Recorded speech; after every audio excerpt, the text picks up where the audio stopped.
Hey everyone, hey, and welcome back to yet another episode of Battle Rap Resume. Thank you so much for joining me. This is your host, Tom Quee. I just want to start off by saying, please can everyone subscribe to us on YouTube, follow us at Battle Rap Resume on Twitter. Also go onto the iTunes and get the feed that way. We have a shop, Redbubble shop, we're selling stickers and stuff like that.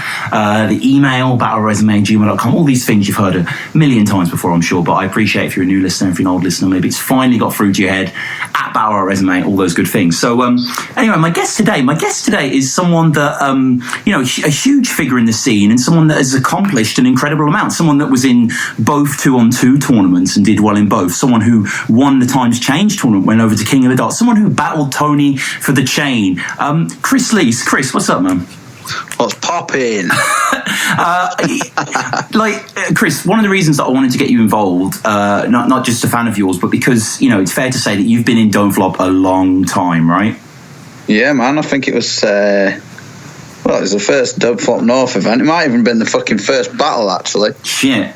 Yeah. O'Shea introducing you. This is 777, wasn't it? The June. No, it goes back before that, actually, mate. It goes back before that. My first battle was a 2-on-2. It was, yes, that's right. Yeah. Who was involved? Against O'Shea. And with Analyst, was your teammate. Yeah. That happened. Folly of youth, man. And like in terms of the awareness of Don't Flop, obviously I kind of love that O'Shea battle in the park, because it literally is in the park. It's just kind of in some sort of playground somewhere. How were you aware of Don't Flop? I mean, did you know about events? Because it was so early. Was it even a thing when you were getting involved? I haven't got a fucking clue. I know MySpace was around at the time. I can remember we were all going to go down London. Me and a bunch of my mates were going to go and see Necro. And I had the fucking flu, bad. Right. And I couldn't get out of bed. I paid for my fucking ticket and all this shit. And they were knocking on my house, trying to get me. I was, fuck off, I'm not coming. And they went down. Then they come back with this tale about this Asian kid spitting freestyles and rah. It turned out it was her. Oh. So this is how far back this goes. I can't remember the venue or anything like that, but it was a Necro gig in London, I know that. And then I think one of my mates connected me on MySpace and said, this thing's coming up, or it might have been Analyst saying this thing's coming up, it's free, it's battles, it's 2-on-2s, and it's happening in I think it was York. Right. And so we turned up there and there was about 50 heads or something all walking through this park. Felt like something out of Football Factory, Sprungy there with his fucking crate, O'Shea there. I never met any of them, and it was just some, just got pissed and fucking smashed and rapped, basically, the way I like it. And had you battled much before? Were you familiar with the format, or?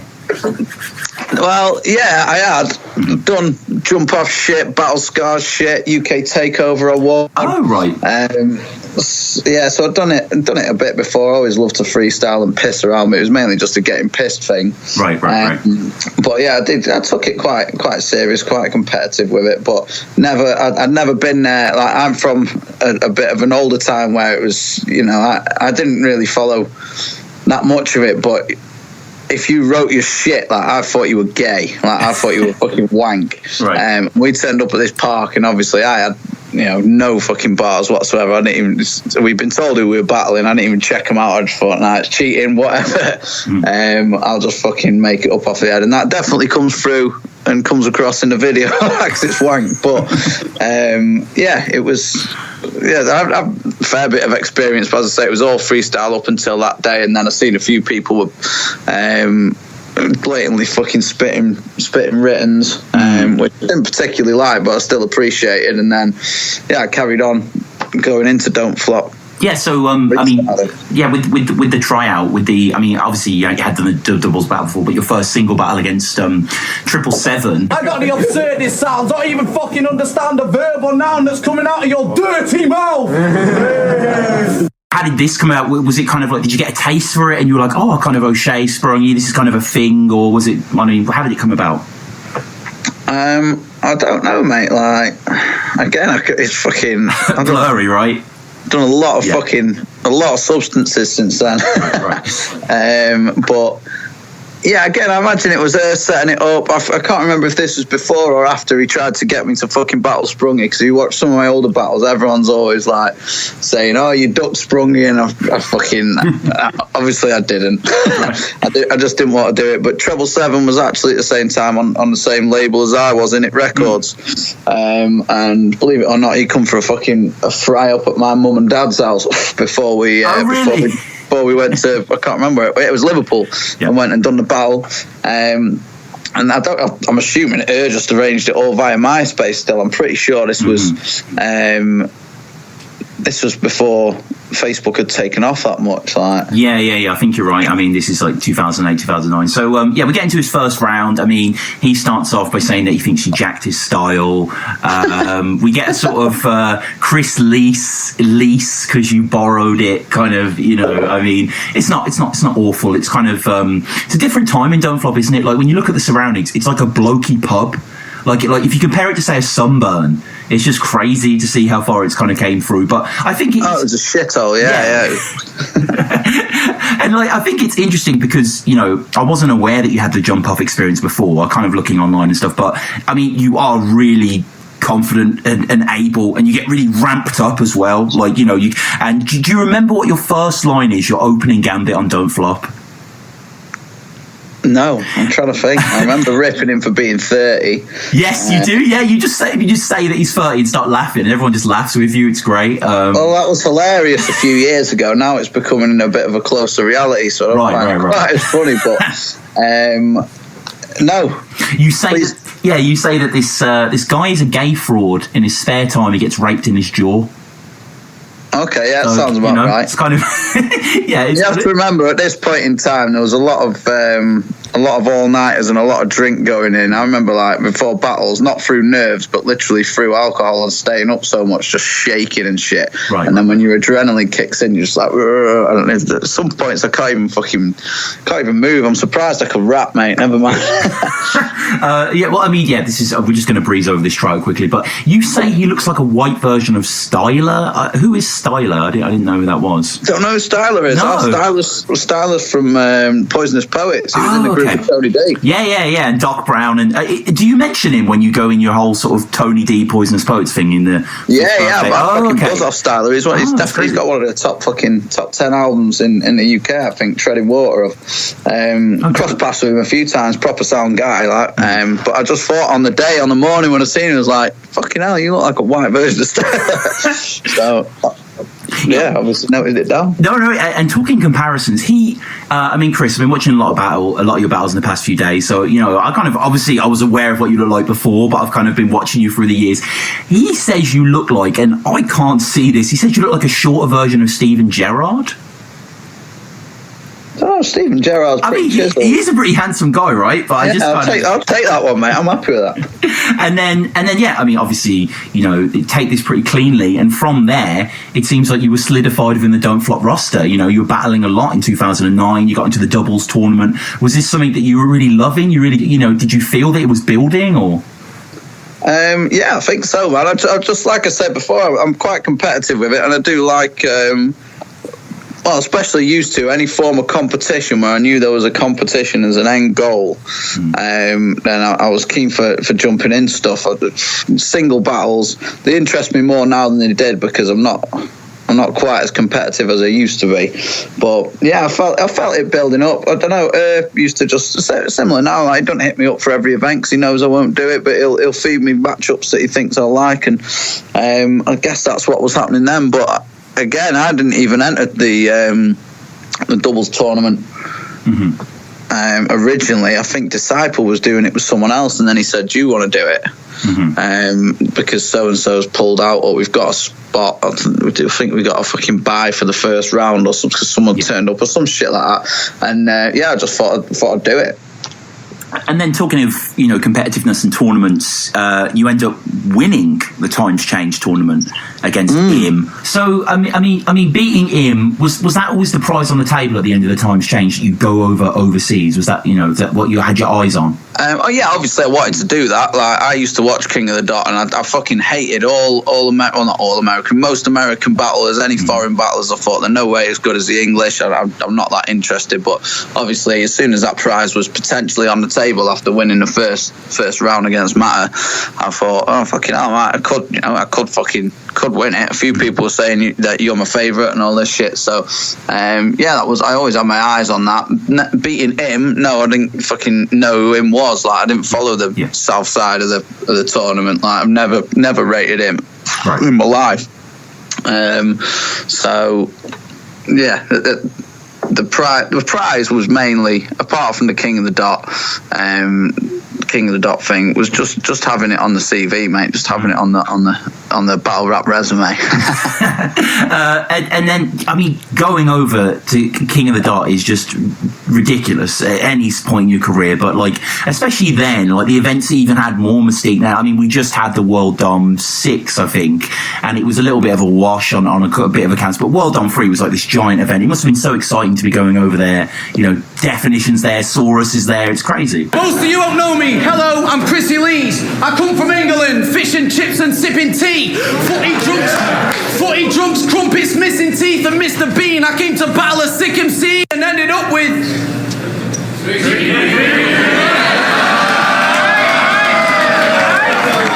It was without a doubt a crazy experience, man. I nearly didn't get into the fucking country, in all honesty, to start things off. Oh, what happened? I made a rollie because I used to smoke rollies, and I'd had a tattoo done like the day before, so it was all cling filmed up, and this fucking big copper with a gun was just staring at me like, "Is that a joint?" I'm like, "No." It's just a rollie. He's like, what the fuck's a rollie? Rolled up cigarette. He was like, "Oh, you got some fresh ink, huh? You need to go that way, my friend," and pointing me to the fucking customs or whatever the fuck it's called, border control. And I was like, oh shit. And then I'm thinking, oh, they're gonna start asking if I've been arrested and shit like that, and the answer's yes, and it's just like, oh no. I was like, what am I gonna say? So I just lied all the way through it, and why are you here and all that, and I just had to say, well, I'm going to watch an event rather than work at an event. I didn't want them to see it as if I was working or anything like that. After about, I was seeing people getting turned away, like crying and shit, and I'm there in this big country on my own, poor little scared little boy from Macclesfield. Yeah, from the cobbled streets. And eventually, I don't know, she did a bit of quizzing. She didn't. She actually brought up the flyer for the event and everything, and didn't see my name, which was good. And then sent me on my way. So luckily I got in. But yeah, it was. I ended up staying. Where did I stay? In the halls of residence or whatever it is, not too far from the event, but in Canada University, and I went out, like, got another tattoo and just got pissed and fucking met a couple of people, and then I stayed there for like 6 days in total. So yeah, it was an absolutely amazing experience, man. Yeah, that sounds incredible. And like I say before, it's one of those things that even if you're a big Don't Flop fan, you might not know that Chris Leese went to King of the Dot. Like, it's just kind of almost slipped under the radar slightly, but it is crazy. And definition in the crowd. Saurus is watching there. Roan is in your corner. Tricky P celebrating he's made it to the bottom of the fly. Tricky P, I mean, you said you weren't really into the sort of American way of going about things. And Tricky P, I mean, he's Canadian, but it's very much the epitome of that kind of theatrical nature. Was this something you didn't like, or? I loved him for that. Like, the first time I seen Tricky P's, one of Tricky P's battles, I think, was against Seuss. And that was fucking unreal. I loved his performance. That's one of my favourite performances ever. So obviously I was checking out a few other ones, and there was a 2-on-2 that him and Feelgood did against the Saurus and Ilmac, and I thought that was fucking sick as well. I got a fucking good response out there, mate. Like, the Saurus came up and said I had battle of the weekend. Wow. Shit like that. Shit, yeah, no, I mean, you really did, like, it's kind of like, and you didn't doctor your style in any way. He comes in his first, he's got that kind of, inner world, he has that kind of cinematic voice there, and, he talks about how he looks like James Holmes, the Batman killer, and I was like, oh, fuck, he does, like, when he said that, kind of like, he does have a similar, his raw voice more on point than Anne Hathaway's tits is, that kind of idea. He has a nice kind of, how come we ain't seen you since that Don't Flop tournament leads, you on 9 months, you on fucking maternity leave, like, it's nice, and then, like, in yourself, you introduce yourself by singing, which is quite nice, actually. Has a nice kind of chipper, which is what he does well, fish and chips, sipping tea, came to Battle of Sick MC and ended up with Tricky P, and then getting the audience to say that for you, that was smart. I felt that got them on side quick. Yeah, I thought I'm just going to clown myself a little bit to start off with and let people know that I'm I'm from England. That's what he's going to say. He's going to try and identify with a Canadian crowd because I can't. And, it's one of those things, I guess. So I just thought I'd take the piss out of myself automatically. It's funny you say that Batman killer, the guy in the cinema, wasn't it? Yeah. Yeah, I actually had, because it was really soon after that when I went to battle after that all happened, when I went to battle in Canada, and I actually was going to start, I can't remember the lyrics now, but I was going to start with a reference because the guy obviously had red hair and he was pretty skinny and obviously he was American. I was going to start with a reference to that, but I chose not to on the day. Right. Just because I thought it might be a little bit raw. I'll leave it. I'm not. Don't try to be a shock value rapper. So no. And well, I mean, you talk about him being at band camp, someone fucking him in the arse with a harmonica. So that gets quite. I forgot about that shit. That's funny. No, it is funny. Like, can't write shit like that. Yeah, fuck soul. You can like. That kind of image, like, you do a lot of this throughout the bars, and like, it does hit because sometimes you are a bit like, it's not necessarily a prissy crowd, but they're just not a Don't Flop crowd, you know what I mean? They aren't kind of indoctrinated so much, but they get really good reaction. His second's really funny as well. He sort of goes in on your voice and stuff like that, and talks about how you could be the next Morgan Freeman, sort of ironically, and like, it's actually quite good. Like, the problem with Tricky P perhaps is that he's got long rounds, hasn't he? Like, he kind of goes on and on at times. Yeah, I remember thinking that on the day, especially on the first round. Well, actually, he asked me, he said, my first round was like 2.5 minutes. I was like, oh, fucking great, nice one. Mine's 90 seconds. And he said, he warned me about that. And I can just remember, I think it was that verse. I was like, fuck me, I'm actually getting bored now. Like, I've had that in a couple of battles where rounds have just gone on too long. You're just like, fuck me, shut up now. Yeah. Especially getting no reaction. And he didn't, in front of his home crowd, he didn't get that big a reaction. No, that's fair. He wasn't killing it. And second, talk about being beaten at home, like domestic abuse. Monster over ear, like Beats headphones. Pretty nice there. And so I thought that was good. I remember tying that in with some fucking West Coast and something about Death Row, and then that. Yeah, I can remember that one now. If it's that much of a Tricky P, lift the seat. That stood up. That was the first. I think that was the first thing that I wrote, man. Right. It's there, isn't it? I can't believe it's not been said before. Yeah. And then you go in on your second. His girl's called Shane Hansen. And it's just your exasperation that she's called Shane Hansen. Like, it's just quite. You deliver it really well, and again, like, you go back and forth, and then in your third, you tear some money in half. Do you want to just say what that was about? I can't fucking remember, mate. Have you got the line? 'Cause I don't watch my battles back. Like, right. I have. I've watched that one back. I definitely have. But there's some. Yeah, you basically say that our Queen's face is on your money, so when you go to the bar, you'll be reminded how he ripped you in half, and then you tear the money in half and throw it on the floor. Yeah, that was literally just to get the point across. Well, I don't know, people love shit like that, don't they? I thought that would get a massive reaction. I don't think it did pop off as much as I wanted it to. But yeah, that was literally it. We're responsible for your money. Then I'm trying to take a bit of fucking ownership. I don't know if that's good with an English guy in front of a whole room of fucking Canadians. And then he tried. There was a funny bit I can't remember actually. He tried sliding his foot and nicking a bit, and I was like, hey. Or some shit like that. No, it was you were talking about how he has a tattoo on his arm of 512, which has some sort of importance to him and his crew, and you're saying it's such a waste of fucking money, and as you say that, he slides the money towards you with his foot as if to say, well, which one of us has wasted money? It's quite a funny moment actually. It's quite subtle, and then you go in on his tattoo, and then you just kind of I assume this is fiction at the end, just talk about fucking his auntie who's a French teacher. No, that happened, man. Oh, yeah. How did you know? I got ginger steps on. No, I'm only joking. All right.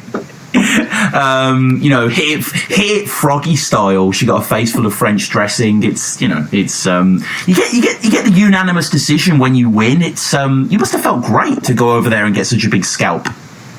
Yeah, it was fucking ace, mate. Yeah, a load of new people coming up to me, and fucking, I don't know, just generally had a good time, just getting pissed, and just obviously love getting hammered. So there was one funny bit actually that's just come back to me. That's what back in the days when KOTD had the pit and they had the sort of the railing separating the battlers and the judges and the hosts from the crowd, and I remember fucking going into. Or trying to get through, and there's this big fucking Mexican looking bouncer, and he was like, "What you doing?" I was like, I'm judging this." And he turned around to me, he's like, "The UK's that way." And I thought he was kicking off on me at first, and then I think he picked me up and put me in the pit. Oh, right, sweet. Sexually assaulted me. Again, like I say, crazy shit. Great battle. And we're coming to now another battle. One of the first battles that I watched of you actually when I was getting involved, the Sensa clash. Yo, fuck that! You ain't even really starting shit. I'll set fucking fire to your face because I'm an arsonist. If you think smashing my mate's CD is cool, I ain't a part of it, because I'll pick it up off the floor and stab you in the neck with half of it. Oh yeah. Now, that shit. Yeah, this is a fucking great battle, no doubt. Sensa, massive figure back then, right? Really big deal. Yeah, he was. He was always one of my favourites, and that's, I suppose, I don't know, he did the multi-game quite well, and his presence was fucking sick, and he had good aggression. Plus, he said that shit that no one else wanted to. Like I said before, he's a bit of a shock value rapper, which is fine, you know what I mean? I buzzed off him. Originally, it was Chronicle was trying to set it up, and I was like, well, if you want a good battle out of me, fucking give me someone good. So I always say to her, I say it to everyone, you want me to perform well, don't give me shit. Well, not shit, but you know what I mean? Don't give me... someone lower level. The bigger they are, the better they are, the more hungry I'll be, and that's exactly what I felt for Sensa. But he wasn't having any of it. He wouldn't battle me at all. And then I can't remember. It was me and Zen against Definition and Soul. Actually, the first time I battled Soul. I remember that. Fourth birthday. Yeah, I spoke to Sensa before, and he was bigging me up for the Canada battle, and I thought, I'm going to diss the fuck out of you in a minute, but I kept it quiet. And then I'd spent the whole of the third round basically telling him I'd cut his head off and stamp on it and shit. And then as soon as he heard that, obviously he was like, right, I'll fucking battle you. So that's how that one got set up. Yeah, it's a battle that feels really English and something that only Don't Flop could do, if you know what I mean. You and Sensa are very much kind of indicative of that. Of the league, and that's what makes it so good. And it's an interesting format as well, this battle, because it's 3 rounds as normal, but the middle round was a grab bag freestyle round. That interesting. Whose idea was that? That was Sensa's. I don't know why. He made it out in the battle, if I seem to remember correctly, that he thought I wasn't worth 3 rounds. But I think he did it because he thought I'd slip up on the freestyle side of things, which I think I nearly did.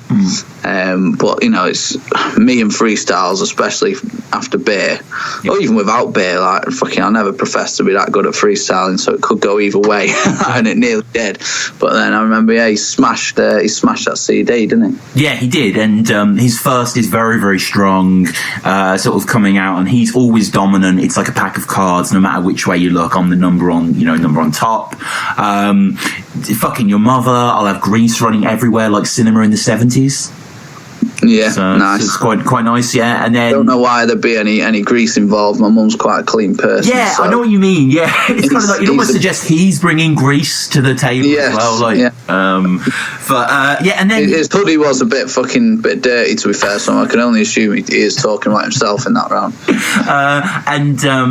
You saying he's mentioning you and Ark, which is it's a shame that battle never went down. Yeah, it was close, man. It was confirmed for the 4th birthday. We were just talking about that 2-on-2. It was confirmed. I had my 3 rounds written. I've still got them written down somewhere. I moved house not so long ago, and I come across them. And yeah, we were going to do it, and then he pulled out, and I remember I was fucking fuming. Like, I was not happy. So give me his number. I rang him up and I said, look, what the fuck's going on, mate? You know, if I was in control of the fucking league, I'd ban you. And I said that to him. And then he's obviously fed that to Sensa for that. You know, there's no fucking problem on my part. You know, it happened. He explained it to me very calmly. He seemed like a sound lad. I'd hardly even met him before, maybe once, twice or something. So I didn't know him. But I was, you know, I obviously wasn't happy because I'd fucking planned this trip to London and fucking being let down kind of thing. So he's obviously fed that all back to Sensa, who's twisted it a bit and said, I rang her up and said you should ban him, which I fucking did, and I just said if I was I would ban you for pissing me around. And I remember he called me a snake because of that. Sensa called me a snake, and because of that I've got one mate who always just calls me a snake now, just because of that one lyric from Sensa. One of my friends just called, every time I ring him whatever, he's like, snake. That's all he said. Yeah, he compares you to Paul Gascoigne crying, sort of, you know, that kind of idea about the Ark thing. And then you begin your first, Sensa, the world's first transgender disaster impressionist. And you said that apart from the enormous body, you look like Sean from Corrie. And he does have that face. That couldn't be any fucking true. That is factual information. Yeah. No, facts, as they say in the modern era. I mean, huge technical ability. Like, I just want to quickly move away from the battle slightly. Obviously, multis and the double time elements. You're kind of one of the pioneers of that in Don't Flop, really, and definitely what you're known for. Like, is that something you really like to bring into the battle? Multis, well, multis should go without saying. Like, if you can't do multi-syllables, you shouldn't be fucking rapping. And I've always been a big fan of the way you can make words bounce off each other. And when you do it a cappella, it's even easier to do because you can speed up, slow down, whatever you want, which obviously brings the double time into it. And I know I can rap fast if I want to. For some reason, people have got me down as an ibbity-bibbity rapper, but if you ever fucking watch one of my battles, you won't see a double time for more than, like, you know, proper double time. Trying to rap fast for more than like 8 bars, 20 seconds, something like that. Because I know I can do it, but I do understand it's only impressive for a little bit. Yeah. So it is something I look to bring in. I've chilled off it a little. I don't know. Like, some people are saying my 3rd round against Soul, which I'm sure we'll speak about, is double time. Whereas I would say no, it's fucking not. It's quick rapping, but it's not got the double time rhythm. So I think double time's a word that people band about. A term that people band about quite a bit, and I don't always necessarily agree with their meaning of it. No, fair enough. I'm just kind of, I mean, did you ever, like, in the same way, say if someone's learning an instrument, they sort of practice slow to get fast? Like, I always just curious, like, how do you get that speed? Is that just years of doing it, or? I haven't got a fucking clue, mate. Like, I remember there was... Born with it. I dived out of the vagina. The first words were like double timed. Yeah, I just started spitting triple time the second I was born. Couldn't even talk.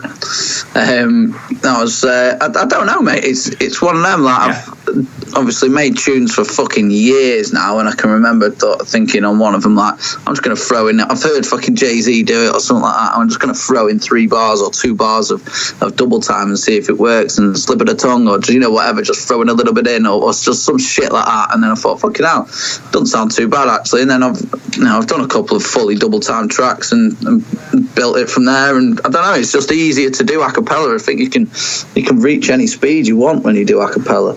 And I don't know, it's all about the breath control as well. A lot of these battlers haven't got, even some of the biggest ones haven't got good breath control, which sort of limits their ability to be able to do shit like that. But I think my breath control's pretty on point. Yeah, no, definitely. Yeah, there is a clarity there, and a huge technical ability to say you ramp up throughout this round. You speak about this is just something that I'm curious about. Just I didn't know this went down. Quite interesting. Flex Digits and Nick Griffin had like a Twitter beef. Yeah, some shit like that. Like I already had that shit written to spit to him, but he mentioned it first. Yes. So I think you might even see me smile when you see him fucking mention it, because I know that's coming up. I can't remember what it was. I'm sure if you fucking ask Flex, he'll tell you. But it was, he ended up getting banned, giving Nick Griffin a load of shit, and him blocking him or fucking banning him from some group or I don't know, something like that. But it was all out there for everyone to witness, and obviously everyone don't flop wise, and all the fans were jumping on Flex Digits side because everyone hated Nick Griffin. Yeah, it's I'd love to find those tweets, but I'm sure they're lost in the ether. And and finally, you're playing on obviously when battled DNA, you know, better rapper than you, and you kind of do that scheme there, and it's big. If you had any sense, they'd be censoring you, sort of thing, is the twist on it. But great aggression, and then the freestyle grab bag thing, which goes back and forth, and then it's your haymaker, right? Because doesn't he pull out your CD? It's not mine, no. It's Bet Nuns, who's one of my good friends, and obviously he's on the same label, and I'm on the CD and all that. And I don't know why he gave it for a fucking for a prop, because knowing Sensa, the first thing Sensa's going to do is smash it to bits. Like, I would know that. But so he's ended up with this CD and smashed it. He knew I was on it, obviously, so that was that. Yeah, it's brilliant, and he talks about smash CD, gets a big reaction, and then you pick it up and talk of stabbing him in the neck with it, and it just, people go mad for that, man. It's one of your biggest reactions I've seen in a battle. Yeah, no, it was good, mate. Yeah, like I say, again, fucking pissed out my head. There's very, very few battles where I'm not hammered. So it just happened. But I don't know. I think Sensa got slept on a lot in that battle, and I did have a lot of people there with me because it's quite close to home. I think, like you say, some of his lines. Each of the 3 E's in my surname represents a shit pill or something like that. That was You've been on it for ages and only just started coming up. Yeah. So it's fucking, it's brilliant. But I don't know. I thought he was going to come harder. I thought, for me, I've still not had that like literal that undressing. I don't think anyone's fucking gone at me hard. Yeah. Like, personally, tried to fucking...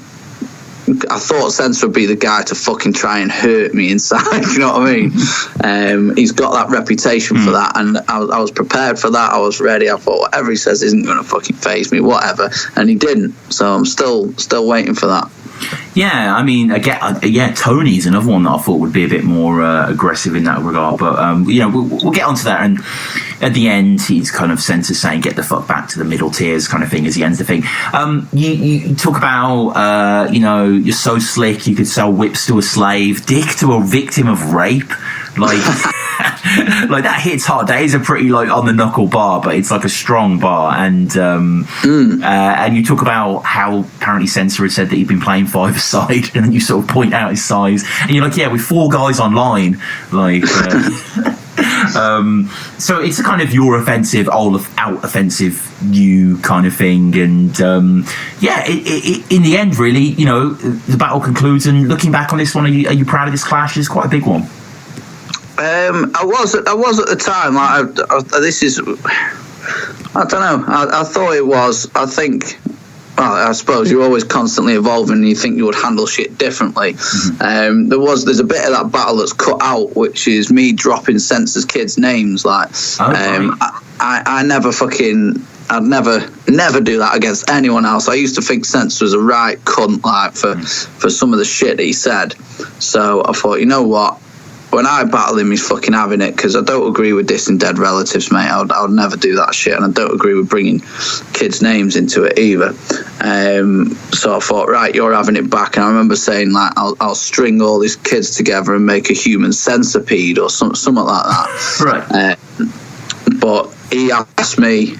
You could see in his face, like, I remember him, like, looking a bit gutted when I said the names. Right. But he asked me, like, I can't remember if it was on the night or afterwards, do you mind if we get rid of it? And I was like, I've won, mate. I don't give a shit. Yeah. you can do what you want. But I was fine with him. Like, he spoke to Don't Flop and got it removed, because I appreciate that shit isn't cool, like, and I wouldn't have done it against anyone else, and I probably never will. Yeah, but I thought, taste your own medicine, you little prick, have that. Right.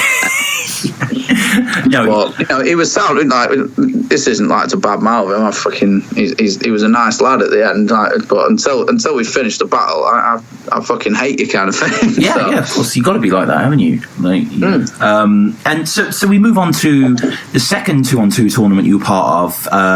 Classic tournament. This one again crystallizes a certain moment in Don't Flop. This is the tournament that C Major and Cracker eventually go on to the win. Now, I remember I was in Don't Flop big at this time. Well, obviously still am, but I was very aware. I was following the scene at the time, and I remember the teams were announced, stuff like that, and it was.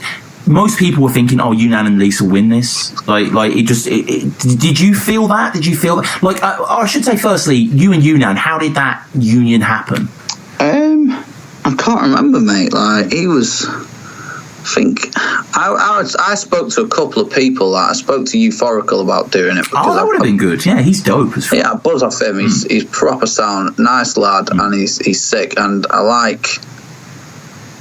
just like the way he acts on stage. There's something about him that makes, I don't know, he's completely different to anyone out there, which is what I always try to be as well. Just be fucking original, because a lot of people aren't. So I spoke to him, and then I think Unanimous seen a status of mine saying I'm thinking about doing the 2-on-2s or something like that. Sent me a message saying I'm thinking about doing it too, but with Archaic. And I was like, oh mate, if me and you do it, we'll fucking win it. We will win it. Yeah. I promise you. Because I thought, and this can take me down a whole new fucking level. I try and tailor my stuff to every opponent and the situation and all like that. I try not to have one sort of fixed style, and I thought if I write with Unan, it'll be completely different to perhaps writing with Euphorical. I'll probably come off a bit more comedy, where with Unan I'd fucking try and hit a bit harder, kind of thing, because that was his style. So he said yeah anyway, and ended up not going with Archaic. I think it was Archaic. And yeah, we took it from there. I remember people being proper fucking hyped about us going together, and also, I did think we would win. I thought it was like the fucking.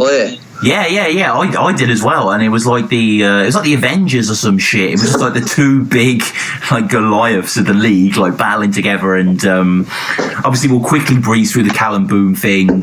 Obviously, look a little stressed. Callum is one of the most iconic moments of both of Unan's careers. Like crazy. I guess I want to start with like writing. Like, is that done all online? Did you guys meet up? I guess you live quite far away, so it must have been difficult. Oh, he's fucking lives in a field somewhere in a barn, doesn't he? So, so it was quite rare that he ever even fucking had Wi-Fi, to be fair. It was like, I don't know, the weird lockdown there. But, it was all done online, or on the phone or whatever. And we'd go away, we'd come up with ideas.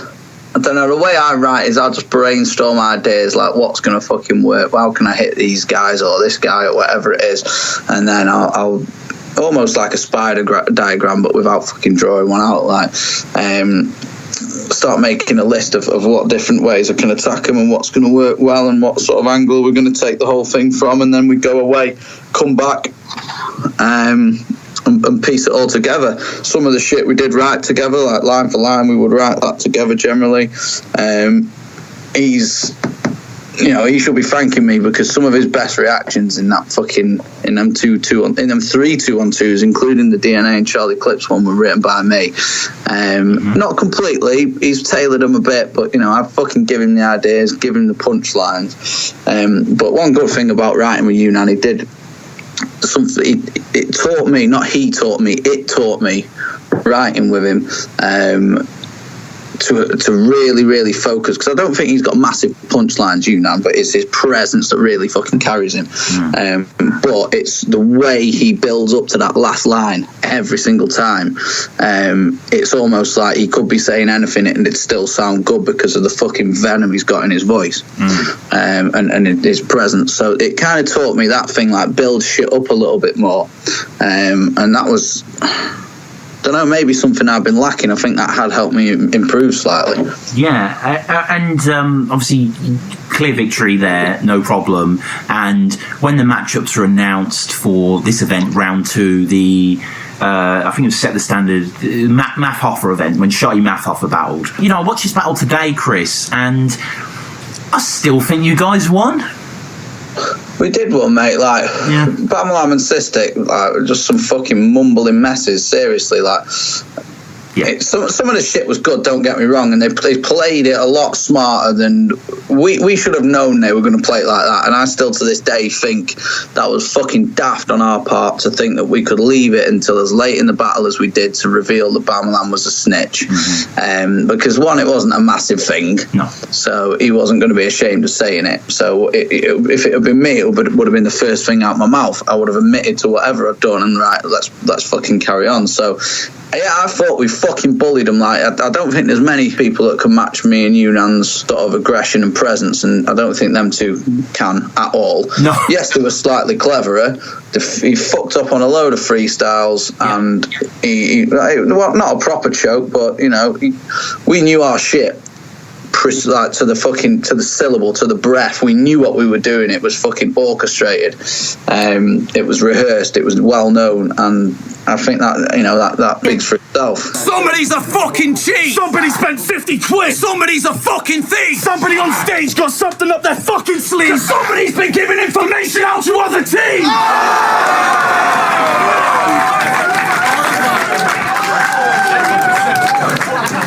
So I hope you didn't step in the ring today expecting to get a win again. Our words are weapons. Set the setting shoot to death when we hit the stage. Clearly wasn't thinking straight when he let you participate, because your admission to this competition should be considered in a different way. No, I agree. And, you start off with the comedy, the 3-2-1, you're not ready, Bamalam, sort of going into that sort of idea there. And then Unan jumps on his rhinoceros, hippopotamus, Aristotle, kind of steez here and stuff like that.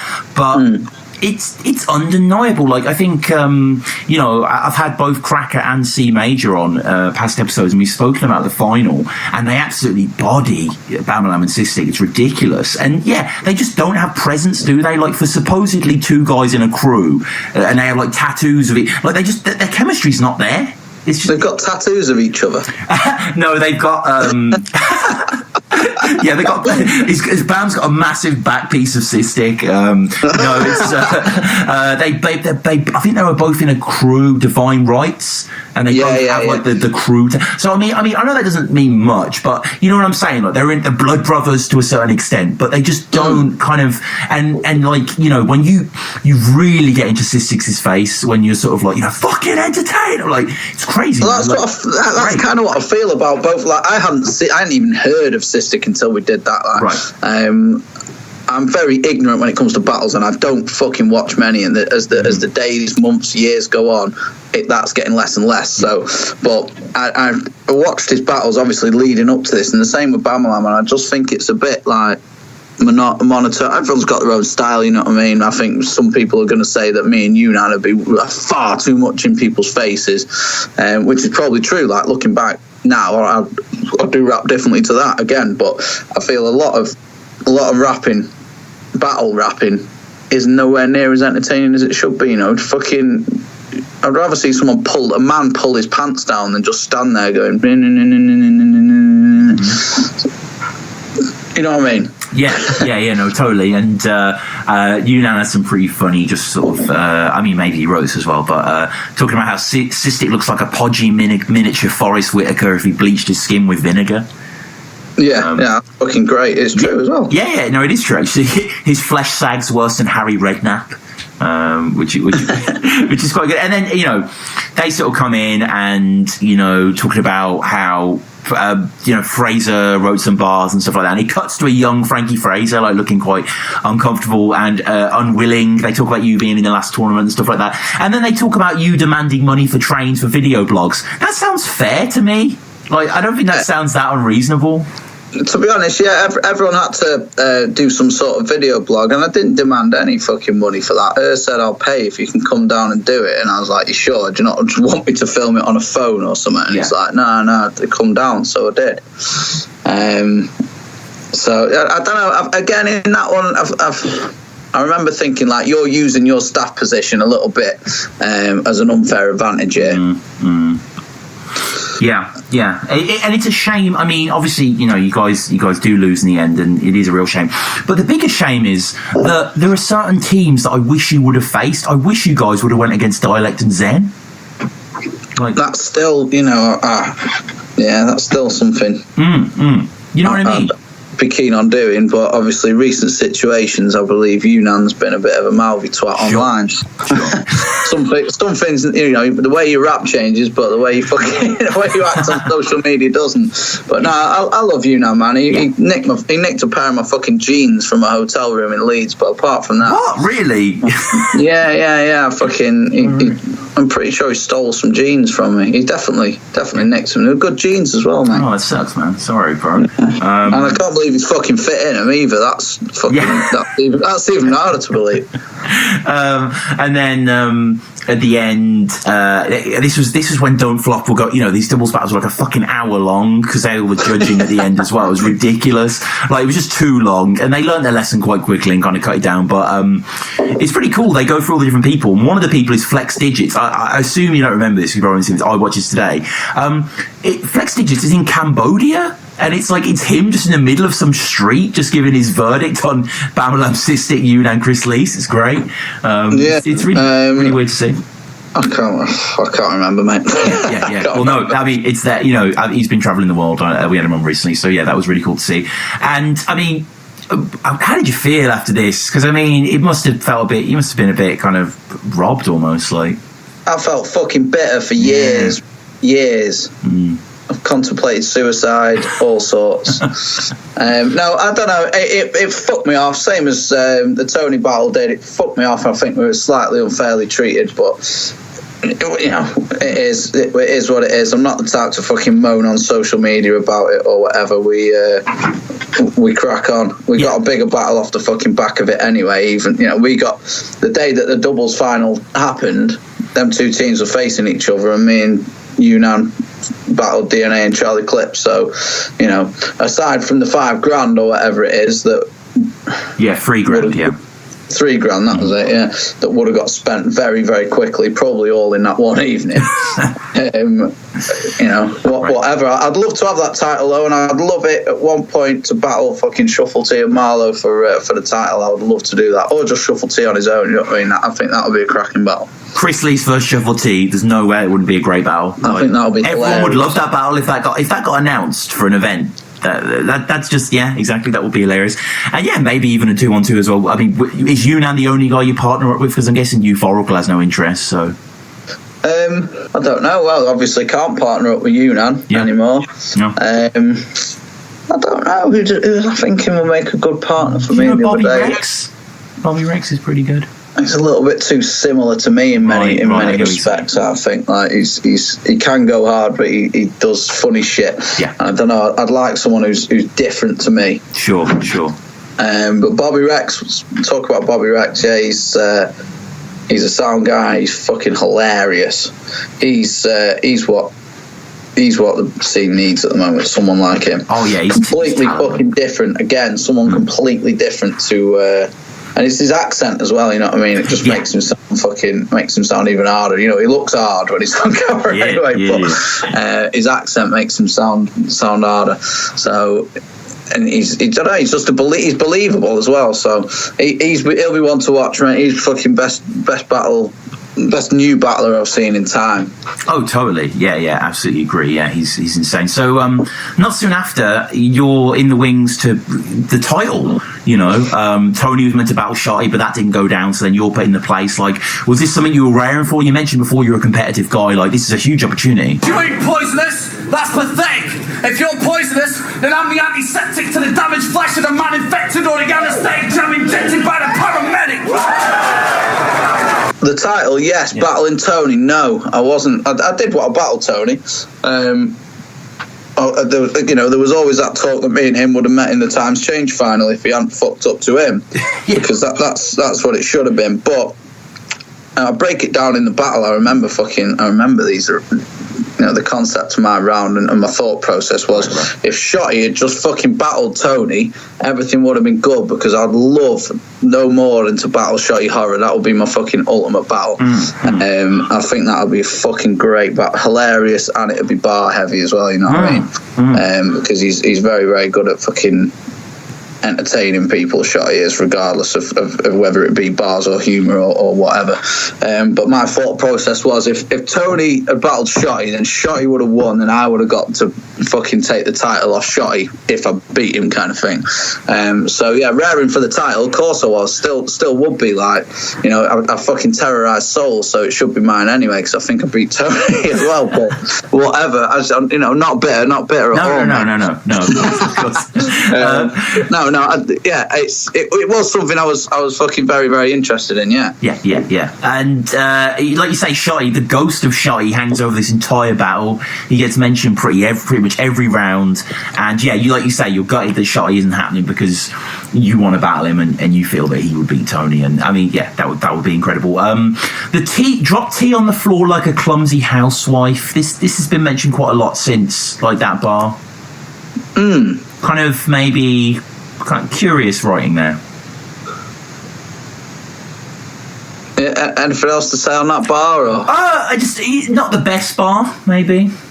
Yeah, like, you know, I mean, don't get me wrong, mate. Like, there's plenty of other stuff to poke holes in. No. I mean, that's not to say there isn't some great writing here. I just kind of, it always sticks out. Just, I don't know, just the image, clumsy housewife, like, you know. It to be honest, I had a load for that scheme, and I cut it off, and maybe if I'd kept the fucking other shit in, it may have served more as a filler rhyme, but I cut it in half or in three. Right. I don't know, mate. What fucking if that's the only thing people can fucking poke at me is going ibbity bibbity and fucking drop tea on the floor, then I feel fucking blessed, because some of these other fucking battlers are doing a lot worse than that several times every single battle. So no word. I don't give a fuck. Yeah. You know what I mean? No, I just want I just want to point out the bars that I think are interesting. Like the whole, if you're a poet, I'm Shakespeare with his ambidextrous, 2 pads and pens on the Hamlet set, writing Romeo and Juliet's tragic ending while I draft Macbeth. I can't do your multis and plan the death of the chap at the next battle rap event I'm attending. Like, Christ, that's heavy as fuck, man. Love that shit. Yeah, that was, I tried to include quite a few different bits and types of writing in this shit. So there is the more simple stuff, and then there's the more complex and is it complex? I don't know if that's the right word, but you know what I mean. More structured, slightly deeper meaning, that kind of shit. And I don't know. I tried to cut the humor. I don't know if I'd fucking put more humor in. This is the first battle where I didn't have any. I wasn't trying to be funny in that battle ever. I don't think there's one bit. Like, the only funny bit is the tea on the floor bit, and it's funny. It's funny because it's shit. Don't get me wrong, but yeah. I mean, it was serious. I meant business. I was there with about fucking 20 people. I went up on stage on my own. He had all his crew behind him. You know what I mean? He did. And I just stood there. I was so focused, mate. I'd had fucking a fair few Jaeger bombs and about 6-7 pints as well at this stage, and I still felt fucking sober because I was I was just that focused. Yeah, you do. You look it. I would never have guessed you drank that much. You look completely sober. Like you just look like you're just waiting there, just patiently. And like you say, E&D are in full force behind. And in the judging decision, Natural says that he thinks you should have went funnier, and he's surprised you didn't. So I mean, you've got to take these things. And like, was this the biggest crowd you ever rapped to? Because that was a giant event, wasn't it? Potentially, yeah. I mean, a couple of festivals and stuff like that, but I mean, battling, yeah, an a cappella battle rap, yeah. I reckon it is. Yeah. But that's even better again for me. Someone, I can't remember who I was telling the other day. They were saying, so do you get nervous when you're battling? I was like, yeah. If I had to fucking like rap in front of 10 people, then yeah, I'd probably be nervous. And it's like, what? So if there's more, you wouldn't be? Like, yeah, give me the fucking biggest crowd ever, and the nerves will go down.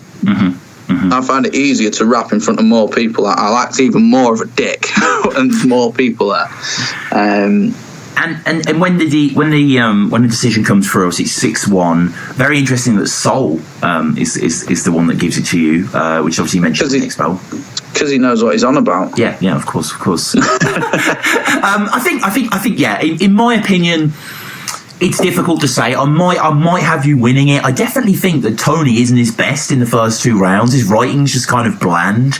Like he's not, and I think you just have better angles, more original stuff. The Poison Poet stuff's really, really good as well. The aggression. It's nice to see someone confronting Tony. Because like I don't get me wrong, I love Tony, but he's kind of like this Yoda-like figure, isn't he? And it's nice just to see someone get aggy and scream in his face. Like it's kind of see that.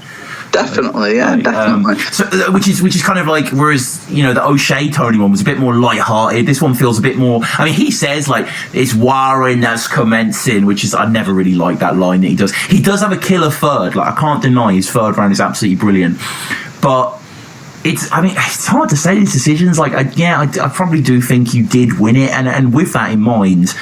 I mean, what happened after the cameras stopped rolling? Did you just leave the venue? I mean, or were you just staying and happy to party, or? I don't know, mate. I was fucking. I thought the whole Ian Daniels bit being behind him was gay as fuck. Yeah. And I've always said that, and I've mentioned it in a few battles and a few interviews as well. I thought that was really, really fucking gay. And they were like interrupting me and shit during. But I appreciate it's all politics, it's all tactics, and I don't really hold a grudge with any of them. I'm safe as fuck with all of them. But no, after the camera started rolling, in actual fact, like we've been hanging around all day. I brought a load of people up who don't give a fuck about battle rap. They only came to watch me, and we've been drinking all day. And the title match was last, but we had a fucking train to catch, and I made her switch to fucking 2-on-2s.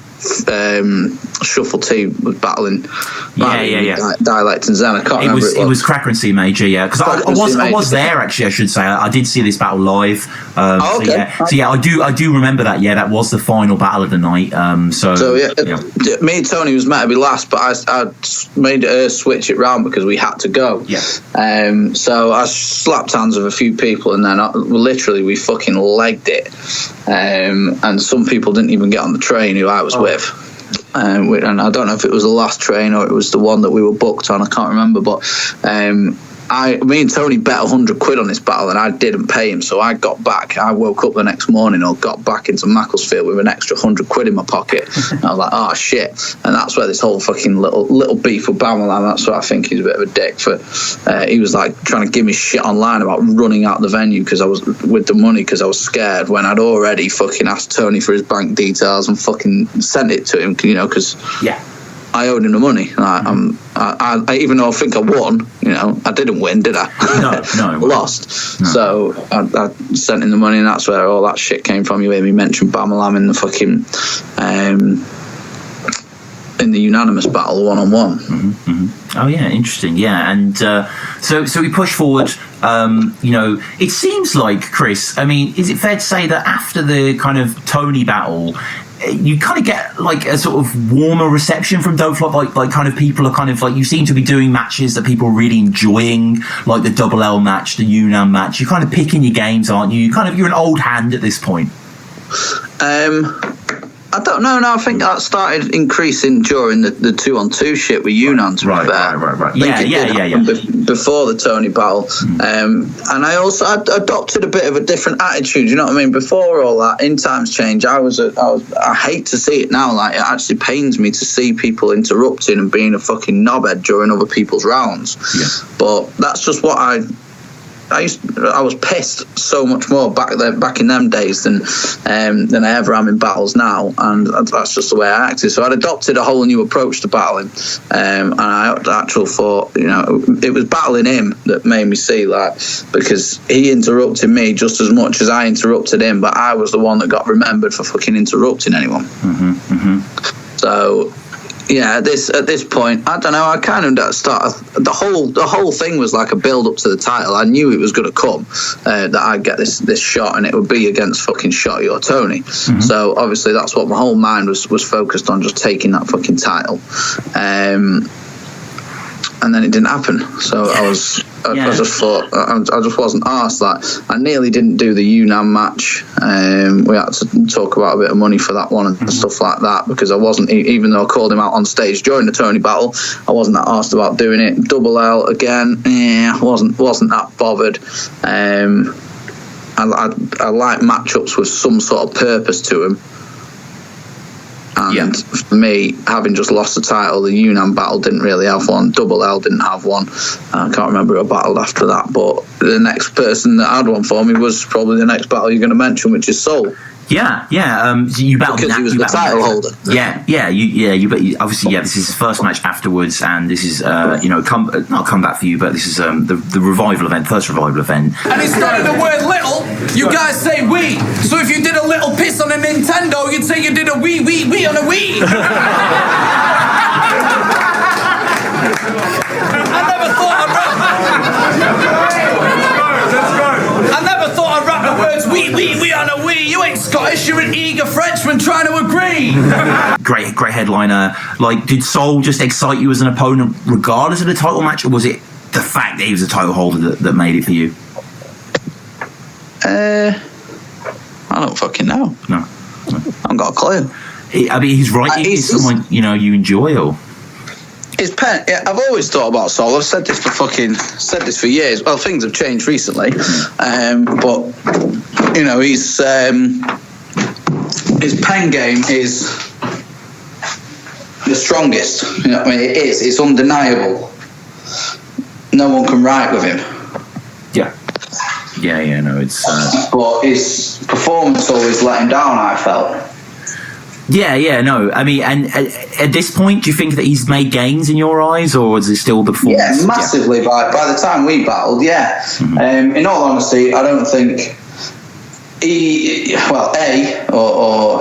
may have not had the fucking angles to go at me. Like I said, I've still not had that proper undressing, and he again was a person I thought would fucking get a bit rawer and break me down as a person and a battler, which he did in many respects, mentioning the song and stuff with Jay Madden. Fair play. I would have probably done exactly the same thing, right?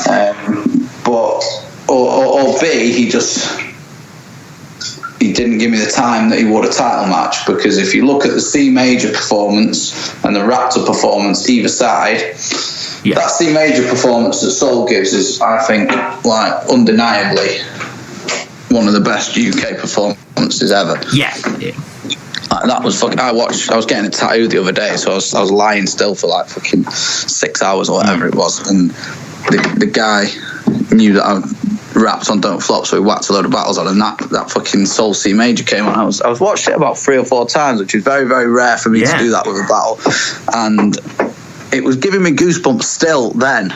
That's ridiculous, isn't it? Yeah. Soul's performance is insane. And the Raptor one, I've only seen that once. I need to watch it again, but don't get me wrong, I remember there being some fucking impressive stuff in that.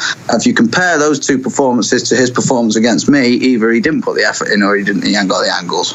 Yeah, I think his writing's still there. It's not as angle based. I get what you're saying, but the whole sort of, like, he doesn't like MLK, anti-Selma, like he watches MacGyver. It's very kind of nerdy wordplay, very wink stuff, but it's good. You know, he's going in on your sort of internet combatism, balls of steel at the computer like a Newton's cradle. Yes, fire, absolute fire. But you can't say that shit in front of a bunch of fucking pissed up guys from Manchester. You know? That's true. It's fucking simple as that. If I said that to one of my mates, they'd just be like, yeah, and just fucking start dribbling or something like. Normal people don't understand that shit. Well, yeah, you begin like you say, so you go a bit more for the heart. Things are looking bad for the league when Avril Lavigne's the champ of the scene. I mean, that sort of stuff, like, you know, going in on his image stuff like that. And then you talk about his kind of the way that he approaches certain matches and stuff like that. And he spends a lot of his second going on the track Hold On,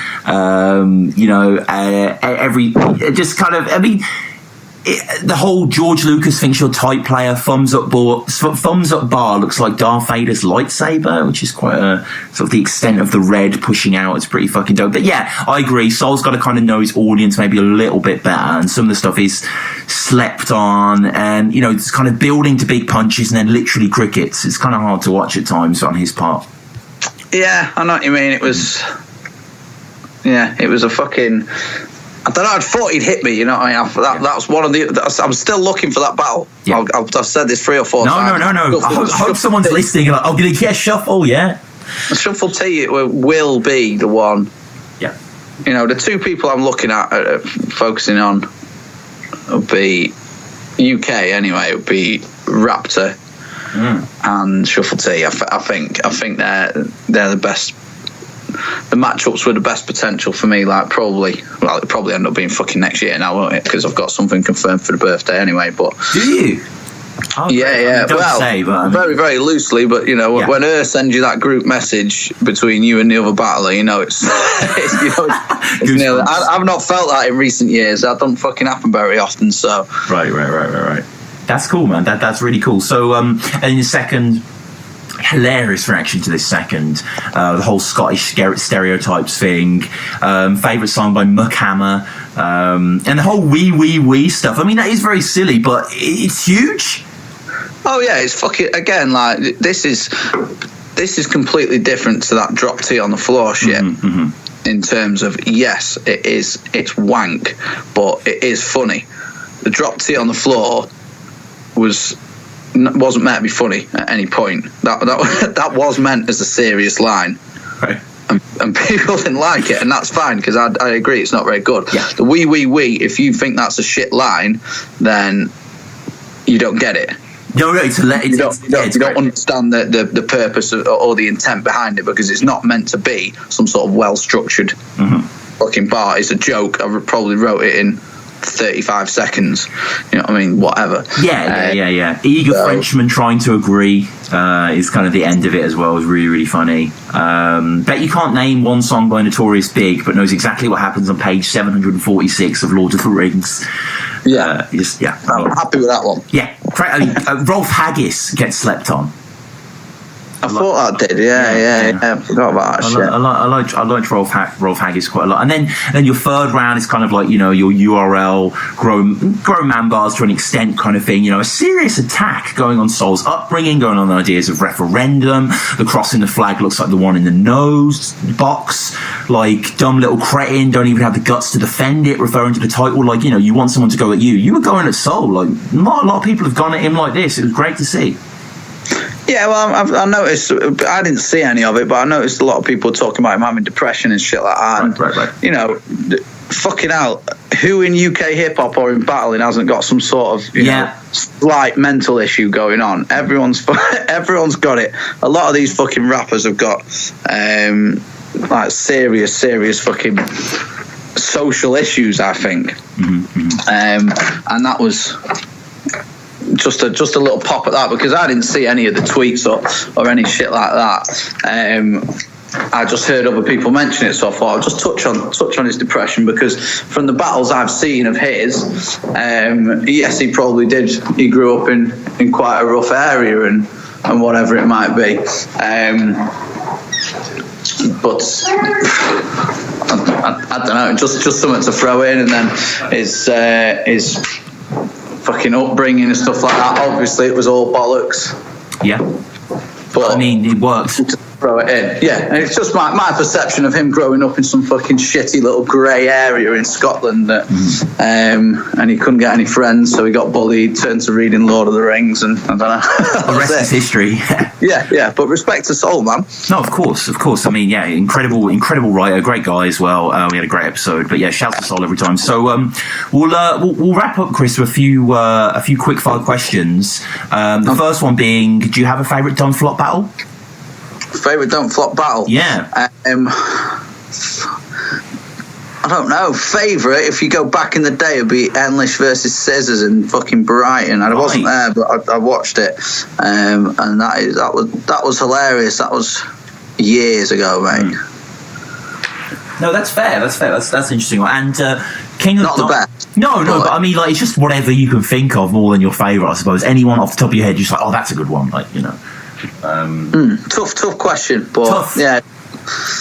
King of the Dot, apart from you and Tricky P, any favourite King of the Dot?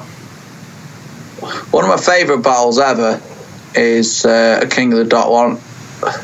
Against DNA. Oh my god! I love that shit, and I don't necessarily think either of them are amazing, because I like the way writes.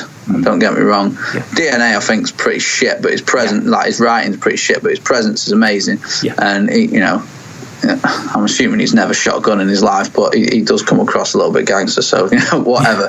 Well, he certainly does the first time you watch him. When you see him on stage, then no, he doesn't. No, yeah, I agree. Yeah, that's amazing. When you're face to face with him, but yeah, and DNA for the both part. It's not because it's one sided. They're both fucking sick. That's the only battle I've ever watched on like pay-per-view, because we stayed up to watch the Cannabis battle, which was. Well, everyone knows about it. URL? Do you like URL, Chris? Or no, I've never watched a full battle, simply because I'd rather watch one of the Lord of the Rings films than watch one of their battles.